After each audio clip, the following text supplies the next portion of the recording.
नमस्कार दोस्तों, welcome to this channel. तो आज हम देखने वाले ऊर्जा शक्तीचा जागर, डॉक्टर रघुनाथ माशेलकर लिखित।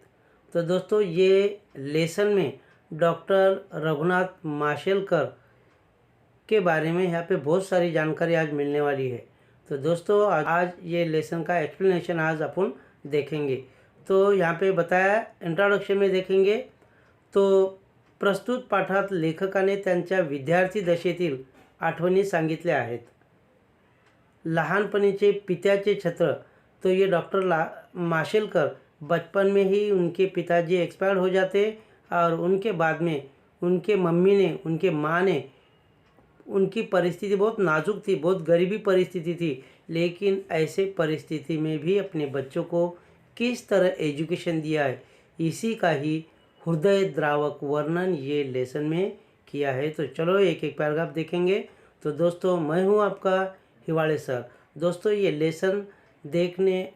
लेसन समझ में आने के बाद में आपका एक लाइक तो ज़रूर बनता है। और ये दोस्तों ये लेसन के वीडियो को आपको फुल देखना है, बिना स्किप किए हुए देखना है, और ये लेसन के वीडियो को लाइक, सब्सक्राइब और शेयर ज़रूर करना है। तो चलो स्टार्ट करेंगे। ऊर्जा शक्तीचा जागर, डॉक्टर रघुनाथ माशेलकर। शाळा आणि शिक्षक असा विषय निघाला की मला माझी मुंबईतील शाळा आणि शालेय जीवनातील शिक्षकांची आठवण येते। लेखक यहाँ पे बोलते हैं कि स्कूल का जब सब्जेक्ट निकल जाता है तो मुझे मुंबई में रहने वाली मेरा जो स्कूल है वो स्कूल की और वहाँ पे पढ़ाने वाले टीचर लोगों की बहुत याद आती है। गिरगावातील युनियन हाईस्कूल आणि माझ्या शाळकरी वयात आपुलकीने संसार करणारे भावे सर। तो इनका लेखक का स्कूल मुंबई में गिरगांव में था, यूनियन हाई स्कूल। और ये जब लेखक जब छोटे थे तो उनके ऊपर बड़े प्यार से संस्कार करने वाले जो स्कूल के जो सर थे उनका नाम है Bhave sir, Joshi sir, Shirke sir, या साऱ्यांचे माझ्यावर फार मोठे ऋण आहे। तो ये डॉक्टर माशेलकर यहाँ पे बोलते ये तीनों सर के उनके ऊपर बहुत सारा ऋण है, कर्जा है, उधार आहे। पण त्याचवेळी हेही सांगितले पाहिजे की या शाळेशी आणि या संस्कार देणाऱ्या शिक्षकांशी माझा जो संपर्क आला तो जिच्यामुळे आला ती माझी परमप्रिय आई। लेकिन मुंबई में रहने वाले ये गिरगांव का जो यूनियन हाई स्कूल है, ये हाई स्कूल में टीचर लोगों के साथ में ये डॉक्टर माशेलकर का जो कांटेक्ट आ गया तो किसके वजह से, तो उनकी परमप्रिय माँ, ये माँ के वजह से, क्योंकि गांव में कुछ काम धंधा नहीं था और इसीलिए पिताजी तो बहुत जल्दी एक्सपायर हो गए थे और बाद में उनकी माँ अपने बच्चों को लेके मुंबई में आ जाती और इन्हीं के वजह से ये गिरगांव में रहने वाला यूनियन हाई स्कूल जो है यहाँ पे पढ़ाने वाले टीचर के साथ में डॉक्टर माशेलकर का कांटेक्ट होता है। आणि माझे मामा, इनका पूरा क्रेडिट जो जाता है तो माँ को जाता है और उनके मामा को जाता है। यांचे ऋण मी कसे व्यक्त करणार। आई हीच प्रत्येक मुलाची पहिली शिक्षक असते। और लेखक ने यहाँ पे बताया कि सबसे पहला गुरु जो होता है तो सभी बच्चे की माँ ही सबसे बड़ा गुरु होता है। सबसे पहला गुरु कौन है, तो अपनी माँ होती है। माझ्या बाबतीत तर आई ही माझी केवळ शिक्षकच नव्हती तर माझे सर्वस्व है। और लेखक यहाँ पे बताते कि मेरे लिए मेरी माँ ही सब कुछ थी। मेरी गुरु तो थी लेकिन सब कुछ पिताजी एक्सपायर होने के बाद में माँ ने ही उनकी परवरिश अच्छे से की और इसके वजह से लेखक यहाँ पे बताते कि मेरी माँ ही सब कुछ मेरे लिए है। आमचे मूळ गाव दक्षिण गोव्यातील माशेल। अभी लेखक का गांव क्या है, दक्षिण गोवा साइड में माशेल नाम का एक छोटा सा गांव, वहाँ पे लेखक रहते थे। माझे बालपण तिथेच गेले। बचपना लेखक का माशेल गाव में गया। माझे मामाही याच गावातले, मामाही वहीं पे रहते थे। तिथल्या एका मैदानावर खेळल्याच्या आणि पिंपळ कट्ट्यावर बसून निवांतपणा अनुभवल्याच्या पुसटच्या आठवणी माझ्या मनात अधूनमधून वाऱ्याच्या लहरीसारख्या येत असतात। और जब ये शहर में आने के बाद में कभी कभी जब उनको गांव की याद आती है, पीपल का पेड़ था और पीपल के आजू बाजू में एक छोटा सा कट्टा था, तो वहाँ पे बचपन में लेकर क्या क्या खेलते थे वो उनको कभी कभी याद आता था। माझ्या वयाच्या 6व्या वर्षी माझे वडील वारले। और लेखक जब 6 साल के थे तो उसी टाइम उनके पिताजी एक्सपायर हो गए आणि आम्हाला उदरनिर्वाहासाठी आमचे माशेल हे गाव सोडावं लागले। और बाद में पिताजी एक्सपायर होने के बाद में, मरने के बाद में लेखक की माँ यहाँ पे बताती है हम लोग का उदरनिर्वाह मतलब पोट भरण्यासाठी, पेट पालने के लिए उनको ये माशेलगांव छोड़ना पड़ा, क्योंकि माशेलगांव छोटा था, वहाँ पे कोई काम धंधा नहीं मिलता था, और काम धंधा नहीं मिलेगा तो इनका गुजारा नहीं हो पाएगा। और इसीलिए लेखक यहाँ पे बताते कि पिताजी गुजरने के बाद, मरने के बाद उनको ये माशेलगांव छोड़ना पड़ा।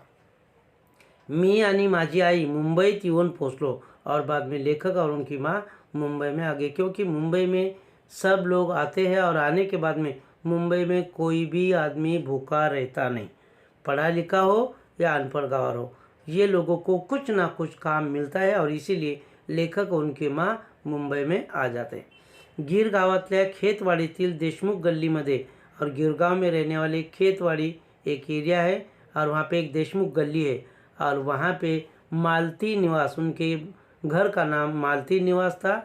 उसमें मालती निवास के पहले माले पे एक छोटा सा उनका रूम था, और ये रूम में लेखक और उनकी माँ एक छोटे से रूम में रहने लगे थे। कहाँ पे? खेतवाडीतील देशमुख गल्लीमध्ये मालती निवास में। आर्थिक परिस्थिती पूर्णपणे खालावलेली, और इनका इकॉनॉमिकल कंडिशन बहुत वीक हो गया था। दारिद्र्याची संघर्ष करणारी माझी अल्पशिक्षित, और गरीबी का डट के सामना करने वाली अल्पशिक्षित, मतलब लेखक की माँ ज़्यादा पढ़ी लिखी नहीं थी। आई आणि शिक्षणासाठी आसुसलेला, और पढ़ाई लिखाई करने के लिए लेखक बहुत बेचैन हो गए थे। गांव में उनके पास पैसा नहीं था, शहर में आ गए, लेकिन शहर में भी उनके पास ज़्यादा पैसा नहीं, अच्छे बड़े स्कूल में उनका एडमिशन नहीं हो सकता था, तो करे तो क्या करे। उनके माँ के सामने ये बहुत बड़ा सवाल खड़ा हो जाता है। पण कोणतीच फी भरणे शक्य नसल्याने शाळेत जाऊ कसा, और लेखक के सामने उनको लगता है कि स्कूल का फीस जितना मुंबई में बड़े बड़े स्कूल है, और ये सारे बड़े बड़े स्कूल में बहुत सारा फीस होता है, बहुत सारा डोनेशन होता है, और इनका परिस्थिति तो बहुत गरीबी की परिस्थिति थी, बहुत नाजुक परिस्थिति थी, और ऐसी हालत में अपने माँ के पास फीस भरने के लिए पैसा नहीं, और फीस ही नहीं भरा, तो लेखक यहाँ पे बताते कि मैं स्कूल में कैसा जाऊँ, असे प्रश्नचिन्ह घेऊन वावरणारा मी, ऐसे बहुत सारे क्वेश्चन लेखक के सामने खड़े हो जाते। त्यावेळचं वातावरण हे असं होतं, और उस टाइम का लेखक के जीवन में ये वातावरण बहुत ख़राब था। तुरंत उनके डैडी भी मर गए, उनके पिताजी मर गए थे, बाद में गांव में काम नहीं था, उनको शहर में आना पड़ा। शहर में आ गए तो बच्चे की पढ़ाई कैसा हो जाएगा, स्कूल का बहुत सारा फीस है, फीस नहीं भरेंगे तो एजुकेशन कैसा लेंगे, अपने बच्चों को तो पढ़ाने का तो है, लेकिन क्या करें। ऐसे बहुत सारे सवाल लेखक के सामने, उनके माँ के सामने आ गए थे। पण माझ्या आईनं धीर सोडला नहीं, धीर सोडणे, हिम्मत न सोडणे, तो उनके मम्मी ने हौसला नहीं छोड़ा। ती खचली नहीं, वेगवेगळी कष्टाची कामे ती करत होती। और मुंबई में आने के बाद में, मैं पहले बोला, औरत लोग अगर पढ़े लिखे नहीं भी रहेंगे तो 4 घर का छोटा मोटा काम करके वो पैसा कमा सकते, और उसी तरह लेखक के माँ ने भी 3-4 घर का काम किया, और बहुत मेहनत का काम किया, और अपने बच्चे को तालीम एज्युकेशन देने का प्लान किया। त्यातच माशेलहून मुंबईत आलेले माझे मामा मदतीला आले, और बाद में धीरे धीरे उनके मामा भी गांव से मुंबई में आ गए। मतलब उनके मामा, उनकी माँ और डॉक्टर माशेलकर, ये तीनों लोग छोटे से रूम में वहाँ पे रहने लगे। त्यांच्यामुळे मला खेतवाडीतील प्राथमिक शाळेत प्रवेश मिळू शकला, और मामा के वजह से फिर खेतवाड़ी में एक छोटा सा प्राइमरी स्कूल है, और ये प्राइमरी स्कूल में फिर ये लेखक का वहाँ पे एडमिशन हो गया। ही शाळा महापालिकेची होती, और ये स्कूल गव्हर्नमेंट का था। महापालिका मतलब बीएमसी का स्कूल था। माझ्याप्रमाणे शाळेची परिस्थिति बेताचीच होती, और उस टाइम ये स्कूल का कंडीशन भी बहुत इतना अच्छा नहीं था। गवर्नमेंट का स्कूल मतलब गरीब स्कूल, ऐसा यहाँ पे बताया, मतलब स्कूल का कंडीशन भी बहुत वीक था। उनका स्कूल गरीब तो था, लेकिन वहाँ पे पढ़ाने वाले शिक्षक लोग, टीचर लोग मन से बहुत श्रीमंत थे, मन से बहुत अमीर थे। पायात चप्पलें घालायला नव्हती, अशा परिस्थितीत माझी शाळा सुरू झाली। और जब लेखक का वहाँ पे एडमिशन हो गया, कहाँ पे? खेतवाड़ीतील प्राथमिक स्कूल, प्राथमिक मतलब प्राइमरी स्कूल। और जब स्कूल में उनका एडमिशन हो गया तो लेखक के पैर में पहनने के लिए चप्पल भी नहीं थी। वयाच्या 12व्या वर्षापर्यंत मला अनवाणीच राहावे लागले, और लेखक का उम्र 12 साल का होने तक के उनके पैर में चप्पल पहनने के लिए नहीं थी. शालेय शिक्षण पूर्ण केल्यानंतर जेव्हा हायस्कूलमध्ये प्रवेश घेण्याची वेळ आली त्यावेळी तर आणखी एक मोठं संकट समोर आलं. और जब प्राइमरी एजुकेशन पूरा होने के बाद में जब उनको हाईस्कूल में एडमिशन करने का था तो उनके सामने बहुत बड़ा संकट आ गया था. कौन सा संकट? त्यावेळची हाईस्कूलची प्रवेश फी 21 रुपये होती और उस टाइम स्कूल में एडमिशन अगर कराने का है तो फीस था 21 रुपीज़, 21 रुपया फीस था. पण आमच्याजवळ एवढे पैसे कुठून येणार? प्रवेश फी भरणे शक्य नसल्यामुळे आता माझे शिक्षण थांबणार असे वाटू लागले. लेखक को लग रहा था कि मम्मी के पास 21 रुपया एडमिशन फ़ी भरने के लिए नहीं है तो मेरा अभी एजुकेशन पढ़ाई पूरा होने वाला नहीं, ऐसा लेखक को लग रहा था. उनको लग रहा था कि मेरी पढ़ाई अभी रुकने वाली. पण माझ्या आईने धीर सोडला नाही. आजूबाजूच्या बिराडातील काही कामे करून तिने पैसे जमवायला सुरुवात केली और उनके आजू बाजू में कुछ लोग रहते थे. बिराड़ में आजू बाजू में रहने वाले कुछ लोग, उनके घर में लेखक की माँ ने कुछ काम करना शुरू किया और थोड़ा थोड़ा करके पैसा जमा कर लिया. त्याचवेळी तिच्या परिचयातील एक मावली मदतीला धावून आली आणि माझ्या प्रवेश फीची व्यवस्था झाली. और लेखक के माँ के बाजू में रहने वाली एक पड़ोसन, एक पहचान वाली औरत भी, उन्होंने भी कुछ मदद किया.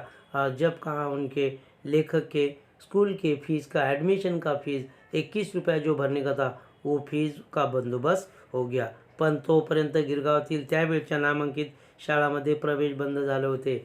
लेकिन तब तक के बड़े स्कूल के एडमिशन बंद हो गए थे.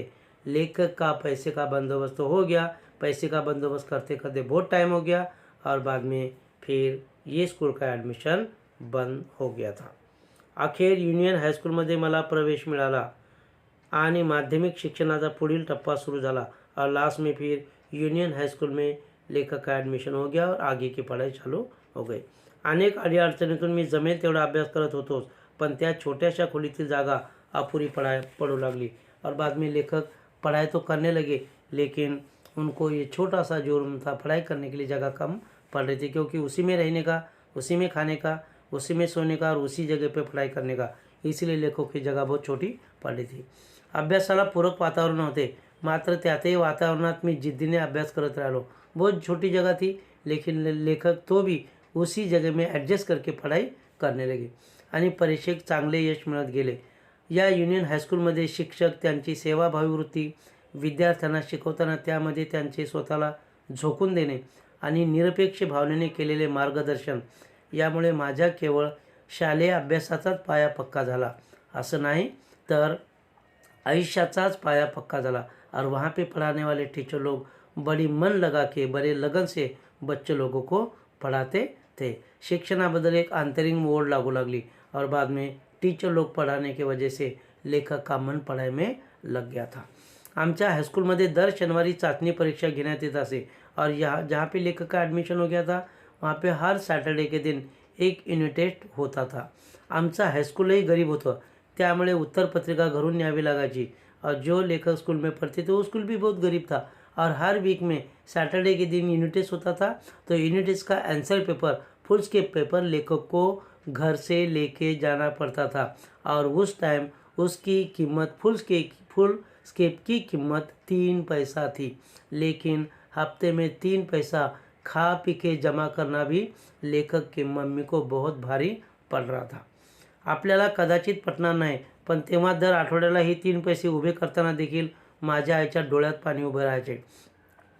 आजही हे आठवलं की माझ्या अंगावर काटा उभा राहतो. और लेखक बोलते आज मुझे ये दिन, पहले दिन अगर जब मैं पास में जाता तो मेरे आंख पे लहू खड़े हो जाते, क्योंकि उस टाइम की परिस्थिती बहुत खराब थी. तिने माझ्यासाठी प्रचंड कष्ट केले, पडेल ते काम केले. काँग्रेस हाऊसजवळ काही काम मिळणार आहे असं समजल्यावर एकदा ती तिकडे गेली, रांगेत उभी राहिली तशी ताटकळत. पण त्यावेळी तिला सांगण्यात आले की फक्त 3री किंवा त्यापेक्षा अधिक शिकलेल्यांनाच काम दिलं जाईल. और एक बार मुंबई में कांग्रेस हाउस के पास उस लेखक के मम्मी को पता चला वहाँ पे कुछ नौकरी मिलने वाली और 2-3 घंटा लाइन में खड़ी हो गई. लेकिन बाद में इतना पैर टूटने तक के खड़े रहने के बाद में वहाँ पे बताया गया कि जो औरत लोग 3री-4थी पढ़े लिखे हैं ऐसे ही लोगों को कुछ ना कुछ काम दिया जाएगा. और बाद में फिर लेखक के मम्मी को वहाँ से वापस जाना पड़ा. हे ऐकूनच अर्थात ती नाराज झाली और ये सुनने के बाद में वो नर्वस हो गई. घराकडे मागं फिरली. त्याच वेळी तिनं ठरवलं कि मी माझ्या मुलाला खूप शिकवीन। और उसी दिन से उसने डिसाइड किया, मैं तो नहीं पढ़ी लिखी, लेकिन मेरे बेटे को मैं ज़रूर अच्छे से पढ़ाऊंगी और मेरा बेटा जब पढ़ेगा तो मेरी गरिबी ज़रूर दूर हो जाएगी। कारण शिक्षणाशिवाय या जगात मान नाही। आज एज्युकेशन अगर है तो समाज में इज्जत है, मान मर्यादा है। तालीम नहीं, एजुकेशन नहीं तो कोई किसी की समाज में इज्जत नहीं। और इसीलिए लेखक के मम्मी ने ये ठान लिया की मेरे बेटे को मैं अच्छे से पढ़ाऊंगी। तिनं प्रत्यक्ष केलंही तसं। माझ्यासाठी तिनं घेतलेले कष्ट मी कोणत्या शब्दात सांगू। कोरे पाठकोरे लिहून उरलेले कागद ती एकत्र जमवायची आणि त्यांच्या वह्या करून द्यायची। और पिछले साल का जो नोटबुक है उसमें कुछ हर एक नोटबुक में अगर 5-5 10-10 पेज अगर रहेगा तो उसको फाड़ती थी और उसका एक रफ नोटबुक बना के लेखक को लिखने के लिए देती थी। दोस्तों लेसन का ये वीडियो थोड़ा बड़ा ही हो रहा है, लेकिन आप कोशिश करो ये लेसन समझने की और ज़रूर मेरे चॅनल को सबस्क्राईब करना ना भूले। तो अखंड पेन्सिल मला मिळणे कठीण होतं, त्यामुळे जेमतेम हातात धरता येईल अशा पेन्सिलनेच लिहायला लागायचे। और लेखक को कभी अक्खा पेंसिल पूरा पेंसिल नहीं मिलता था। क्यों? क्योंकि पेंसिल की उनकी मम्मी 3 टुकड़े करती थी और छोटे बच्चे से पेंसिल अक्सर मिसप्लेस हो जाती, गुम हो जाती। और अगर दूसरा ये पूरा दिया, पूरा गुम गया तो फिर से नया पेंसिल कहाँ से लाएंगे। इसलिए लेखक को उनकी माँ पूरा पेंसिल कभी देती नाही थी। याच हायस्कूलमध्ये मला भावे सर भेटले। ते आम्हाला भौतिकशास्त्र शिकवत। विज्ञानातील हा विषय शिकवताना त्यांनी केवळ शास्त्र शिकवलं नाही तर त्या विषयाची गोडी लावली। और ये हाईस्कूल में भावे सर उनको फिजिक्स पढ़ाते थे और इन्होंने ये विज्ञान सब्जेक्ट, साइंस सब्जेक्ट इतना आसान करके उनको बच्चे लोगों को बताया था। और उसके वजह से ये बच्चों लोगों का ये सब्जेक्ट में बहुत इंटरेस्ट लगता था, मन लगा के बच्चे लोग पढ़ते थे। आणि त्याचबरोबर जीवनाचं फार मोठं तत्त्वज्ञ शिकवलं। एके दिवशी शाळेत त्यांनी एक प्रयोग करून दाखवला। भिंगाच्या साहाय्याने सूर्यकिरणाची शक्ती कागदावर एकवटलं केल्यास कागद जळतो। और उन्होंने एक एक्सपेरिमेंट स्कूल में बच्चों लोगों को करके बताया। कागज़ का टुकड़ा लिया, जैसा कि साइड में पिक्चर में बताया। कागज़ का टुकड़ा लिया और एक ग्लास लिया और सन के ऊपर ऐसा ग्लास पकड़ा और पूरा एक पॉइंट एक कागज़ के ऊपर डाल दिया। तो ज़्यादा रोशनी की वजह से ये पूरे ज़मीन के ऊपर का जो कागज़ का टुकड़ा है वो बाद में जल जाता है। ऐसा ये भावे सर ने बच्चों लोगों को एक्सपेरिमेंट करके बताया था। माशेलकर तुमची ऊर्जा शक्ति एकत्र करा। और उसी हिसाब से लेखक को बताया गया कि माशेलकर ये कागज़ जिस तरह जल रहा है, पूरी शक्ति, पूरी ताकत एक साथ जमा करो। आप लोगों को भी अगर पढ़ना है तो पूरी शक्ति एक साथ में जमा करना है। एकीकडे मला एकाग्रतेचा मंत्र मिळाला और उसी दिन से लेखक को पढ़ाई कैसी करने की, कॉन्सन्ट्रेशन कैसा करने का ये सब समझ में आ गया। आयुष्याचं फार मोठं तत्वज्ञान मला भावे सरांच्या या शिकवणुकीतून गवसले। त्यांनी मी कसा विसरू शकेन।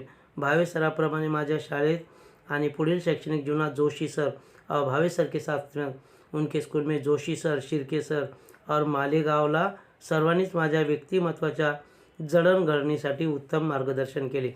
और ये सब टीचर लोगों ने माशेलकर को अच्छे से तालीम देने का काम किया था, पढ़ाने का काम किया था, संस्कार के लिए अच्छे से संस्कार किया था।